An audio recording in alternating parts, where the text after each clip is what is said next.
Vamos a iniciar esta sesión con una sección que le he llamado consideraciones anatómicas y embriológicas. Es probable que muchos de ustedes no hayan revisado la clase de ciencias básicas, no lo hayan visto, no se hayan conectado, porque probablemente es bastante información para el poco tiempo que probablemente les queda para estudiar y para nivelarse en diferentes capítulos, ¿no es cierto? Es probable. Bueno, si así fuera el caso, que no se hayan conectado correctamente, vamos a hacer esta parte introductoria, bastante breve, respecto de algunos detalles muy puntuales, sobre todo de la embriología y cómo se relaciona esto con la anatomía cervical sobre todo. Ya en neuroanatomía se ha podido ver la estructura cerebral, etc. Aquí quiero enfocar un poquito más en el cuello, y sobre todo en su embriología. Ustedes recuerdan que la mayoría de las estructuras, sobre todo cervicales, provienen de lo que conocemos como arcos faríngeos, hendiduras faríngeas, bolsas faríngeas, ¿cierto? Esa es una visión que ya han visto en sus clases de ciencias básicas. Es una visión interna de los arcos faríngeos. Cada una de estas estructuras que estamos viendo acá, medio redonditas, que dentro tienen tres redonditos, se denominan como los arcos faríngeos, que aquí están representados solo cuatro. 1, 2, 3, 4. Cuatro arcos faríngeos. Las hendiduras, su propio nombre lo dice, estas zonas hundidas en la parte externa corresponden a las hendiduras faríngeas. Los hundimientos, ¿no? Si queremos darle un término más fácil. Y este hundimiento, entre comillas, que aparece por la parte interna se denomina como bolsa faríngea. Entonces, no confundan los términos. Acá lo voy a poner. Hendidura con arco faríngeo con bolsa faríngea. Bien, no los confundan, por favor. Ahora, nos interesa sobre todo los arcos, ¿cierto? Existe un primer arco, abajo está en el cuadrito, un segundo arco, un tercer arco, un cuarto arco. Cada uno de los arcos hemos visto que dan diferentes derivados, en principio músculo-esqueléticos, nerviosos y derivados arteriales, que más que arteriales acá no es lo crucial, quiero enfocar sobre todo en los derivados musculares, que les va a ser mucho más útil. Para efectos del examen me refiero, ¿no?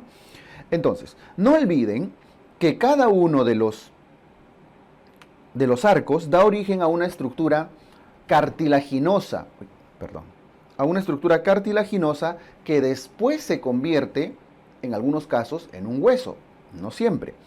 En el caso del primer arco faríngeo, el cartílago al que da origen, ¿cómo se denomina? ¿Recuerdan? El famoso cartílago de Meckel. No le llamen divertículo de Meckel, esa es otra cosa, ¿no es cierto? Que lo hemos visto como un remanente del conducto onfalomesentérico. Es el mismo Meckel, sí, un especialista en embriología, en el desarrollo embriológico, pero ese es el cartílago de Meckel. Y del cartílago de Meckel dan diferentes estructuras óseas, principalmente. Las futuras estructuras óseas que Meckel va a dar van a ser ¿cuáles? El hueso maxilar, la mandíbula y parte incluso del hueso temporal. O sea, si se dan cuenta, tiene que ver con toda esta región lateral que luego va a tener implicancia en qué? En la masticación, ¿no es cierto? Además de los huesos, sobre todo la mandíbula, que prácticamente la da completa, deben recordar que da origen a quién? Al martillo y al yunque, a los huesecillos de la región interna, la orejita, ¿no es cierto? Además, los derivados musculares, me voy a la derecha, los derivados musculares que se originan a partir del primer arco, corresponden a los músculos propios de la masticación, los masticadores. Entre ellos, solo para enumerar algunos, tenemos al músculo macetero, a los músculos pterigoideos, al músculo digástrico, ¿recuerdan al digástrico? El digástrico era este de acá, ¿no? Este de acá, vientre anterior del digástrico, y aunque no se nota mucho, está por detrás de ese, el vientre posterior del digástrico. Tiene una forma de V, vientre anterior y vientre posterior. ¿Cuál es el que da origen? Sobre todo el vientre anterior. Bueno, no creo que un examen llegue a ese nivel de especificidad, pero ténganlo en cuenta, el vientre anterior del digástrico y el miloioideo. El miloioideo que es este, ¿no? Que se une entre la mandíbula, milo, y el hioides, milo-hioideo. Bueno, pero en general, la región relacionada a la masticación, tanto desde el punto de vista óseo como muscular, está relacionado con el primer arco. Ahora, si ustedes recuerdan de anatomía, los masticadores están inervados por un grupo, por un paquete nervioso. ¿Cuál es? El trigémino. Específicamente, ¿qué rama del trigémino? El quinto 3, ¿no es cierto? Bien, el segundo arco faríngeo ya no está relacionado con el cartílago de Meckel ni con los masticadores, sino con el cartílago hioideo, que por supuesto va a dar origen después al hueso hioides. Pero no todo el hueso hioides, específicamente al asta menor del hioides. Asta menor del hioides. Es decir, la parte superior, voy a poner acá, la parte superior, los cuernitos que apuntan hacia arriba del hueso hioides, eso es de acá. Además a la apófisis estiloides. ¿Ok? Muy bien, eso desde el punto de vista óseo. Está relacionado entonces más con el hueso hioides. Y los músculos que se relacionan con este segundo arco corresponden a los músculos de la expresión facial. Los músculos de la expresión facial, entre ellos el risorio, bucinador, etc., están inervados ¿por qué nervio? Por el séptimo par craneal, ¿no es cierto? Por el nervio facial. Expresión facial voy a poner acá en general. Listo, entonces, si les preguntaran arcos faringios, lo más probable es que les pregunten algunos de estos dos, que son los más conocidos, los que están relacionados con más estructuras musculoesqueléticas en general, y sobre todo por esa gran diferencia que uno se relaciona con los masticadores, el primer arco, y el segundo arco con los de la expresión facial. Y ya viene luego el resto. Los del tercer arco faríngeo ya están relacionados con el asta mayor del hioides, los músculos acá, el estilo faríngeo, este de acá, a ver, este de acá, ¿no? El estilo faríngeo.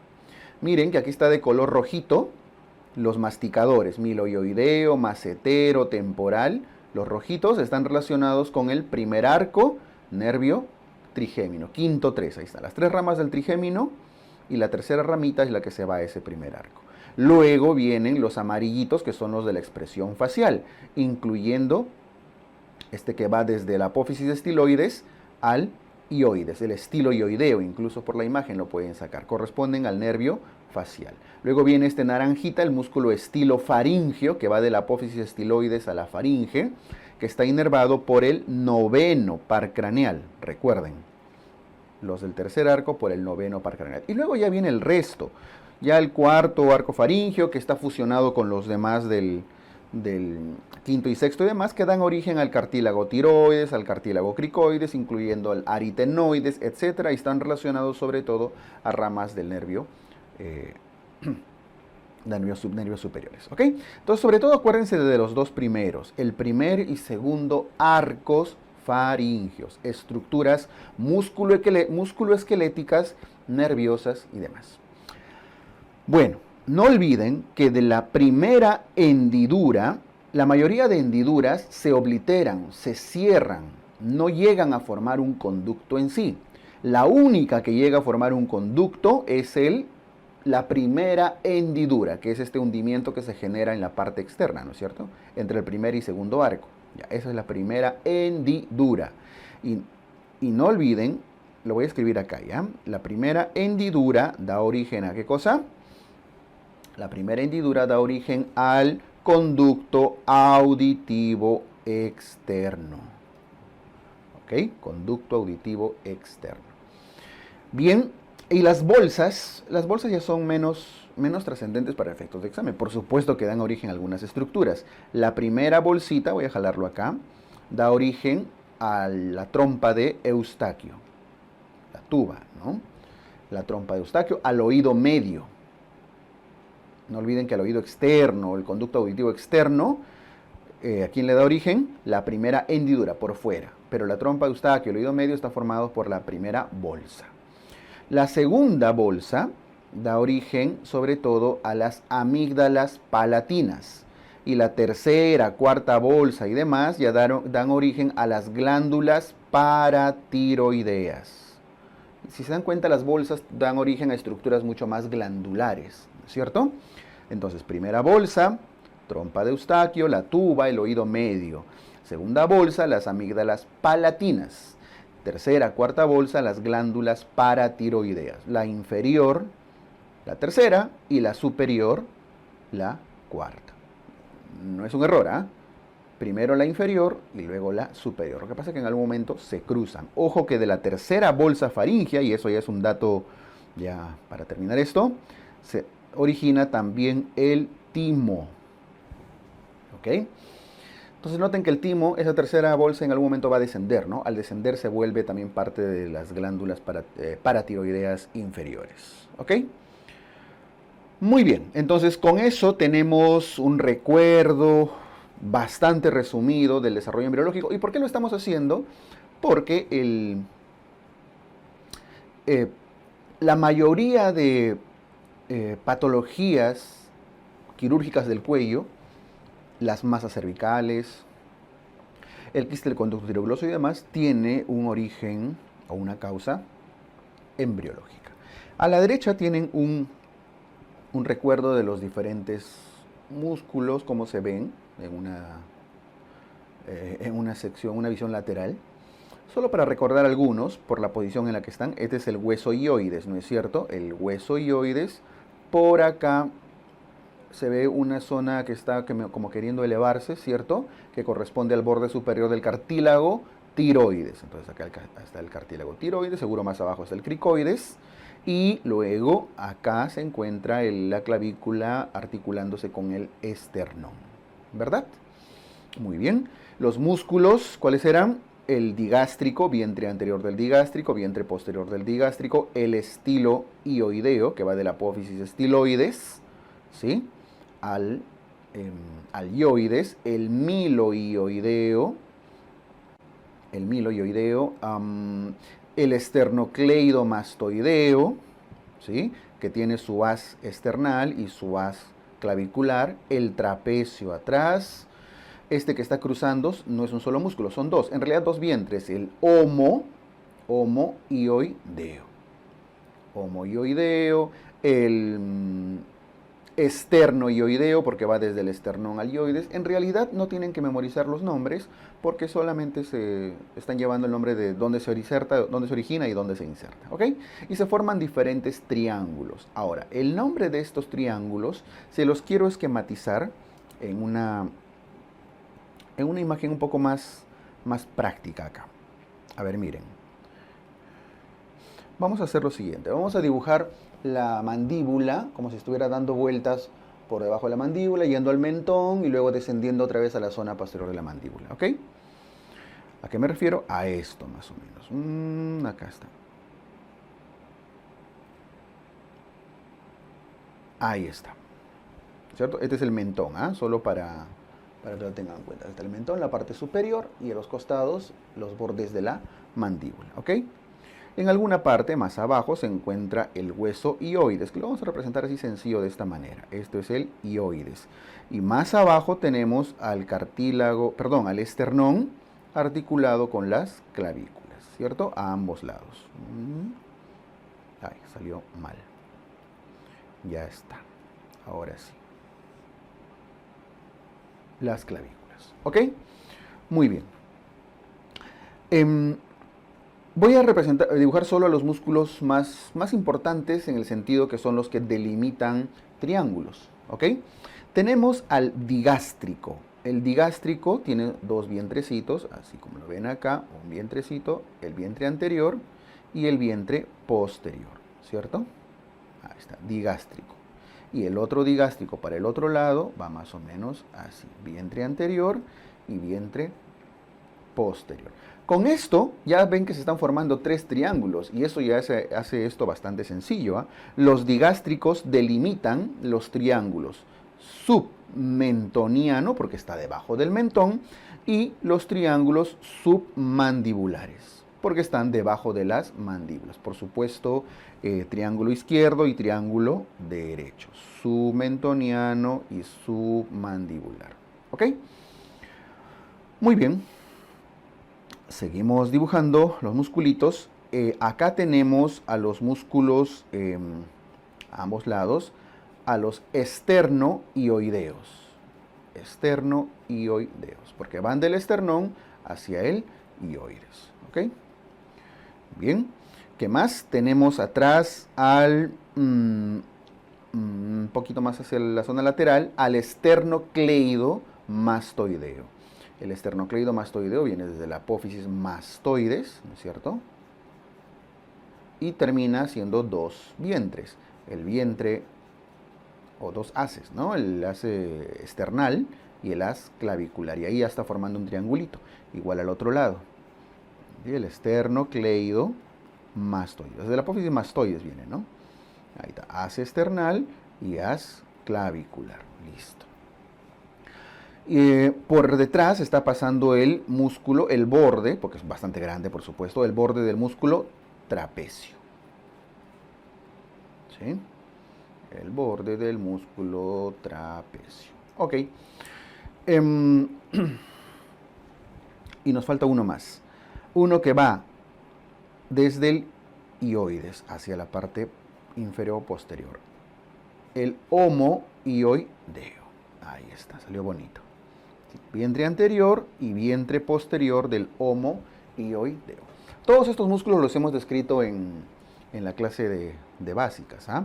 Pero vamos a ponerle nombre a los triangulitos que estos están formando. Miren, ya le pusimos al submentoniano y al submandibular, ¿cierto? Esta zona posterior, donde estoy poniéndole el nombre, se conoce como triángulo occipital. Está fácil porque está hacia atrás prácticamente, ¿cierto? Triángulo occipital. Este que está, al que le estoy poniendo nombre, se denomina triángulo muscular, porque en su interior hay abundante cantidad de músculos, sobre todo los infraioideos. Estamos hablando de la cara interna, de la parte anterior, perdón, y zonas profundas. Este triangulito de acá se denomina el triángulo supraclavicular. Evidentemente el otro lado también, porque está encima de la clavícula, supraclavicular. Y estos triángulos chiquitos, que están delimitados por los bordes, por los haces del esternocleidomastoideo, ambos se denominan los triángulos de Sedilot. ¿Ok? Que son reparos anatómicos importantes para ciertos accesos vasculares, ciertas cirugías. Pero hay un triángulo acá que sí les pueden preguntar. Este lo voy a dibujar, lo voy a apuntar de negrito. Ahí está. Este triangulito se le conoce como el triángulo carotídeo. ¿Por qué? Porque ustedes deben recordar que a esta altura la arteria carótida se divide en su rama carótida interna y carótida externa, el tronco carotídeo, ¿cierto? No olviden que a esa altura también se encuentra el borde más o menos del cartílago tiroides. Entonces, a esa altura más o menos está la bifurcación, ¿ok? En cirugía, muchas veces se tiene que disecar, identificar claramente ese triángulo carotídeo para accesos quirúrgicos, vasculares, que impliquen abordar la bifurcación carotídea. No olviden que a esa altura, a la altura de la bifurcación, la arteria carotídea tiene abundantes vasoreceptores, ¿no es cierto? Que de alguna manera también terminan regulando la presión y demás. Bien.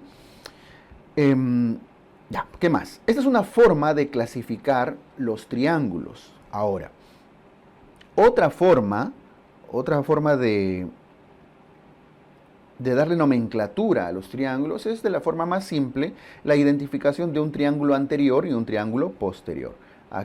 Esta es la línea media, ¿cierto? Ya, esta es la línea media. Acá, todos los triángulos que están por delante del esternocleidomastoideo corresponden a la región anterior o simplemente triángulo anterior. Y toda esta zona que está posterior al esternocleidomastoideo, incluyendo sedilot, del supraclavicular y demás, se denomina triángulo posterior. Entonces, en algunos casos simplemente le llaman anterior o posterior, pero básicamente para hablar de regiones. No confundan con las zonas. Ojo, las zonas no. Las zonas, zona 1, zona 2, zona 3, ya la vamos a ver cuando hablemos un poco de trauma, para ver las diferentes estructuras que se pueden dañar en diferentes zonas del cuellito. ¿Ok? Listo. ¿Qué más? Evidentemente, las masas del cuello van a depender un poco de la distribución según estos músculos, pero se los pongo un poco fácil. En general existen masas de la línea media y masas laterales. Las masas laterales, por supuesto, que aparecen a los costados, mientras las masas de la línea media aparecen en la línea media, como estamos mostrando acá. Ahora, la masa de la línea media más frecuente de todas se suele ubicar acá. ¿Ok? ¿Cómo se llama? A veces por encimita, a veces por debajo, a veces por delante. El quiste del conducto tirogloso. Es la masa de la línea media más frecuente. Y en las zonas laterales suelen estar los quistes derivados de los arcos faringios, del desarrollo embriológico que justo hemos comentado hace unos minutos. Están los quistes y fístulas del primer arco faringio, del segundo arco faringio, del tercer arco faringio e incluso a veces del cuarto arco faringio. Si se dan cuenta, las masas que se originan en los arcos faringios que están en las zonas laterales, al otro lado también, siguen una disposición bastante práctica, bastante fácil. Todos están en el borde anterior del músculo esternocleidomastoideo. Y se los pongo más fácil todavía, derivados del primer arco, derivados del segundo arco, del tercer arco, del cuarto arco faringios. Entonces, vean, esto es línea media, pues, ¿no? Quiste del conducto tirogloso. Las principales masas, al menos las más conocidas o preguntadas, siguen esta predisposición. Línea media alrededor del hioides, quiste del conducto tirogloso. Borde anterior del músculo esternocleidomastoideo en orden descendente, las masas derivadas de los diferentes arcos faringios. ¿Está bien? Por eso este esquema que les he hecho a mí me parece que les enfoca muchas cosas. Tanto la parte anatómica, la nomenclatura de los triángulos, recuerdo de los diferentes músculos, ubicación de las masas y demás.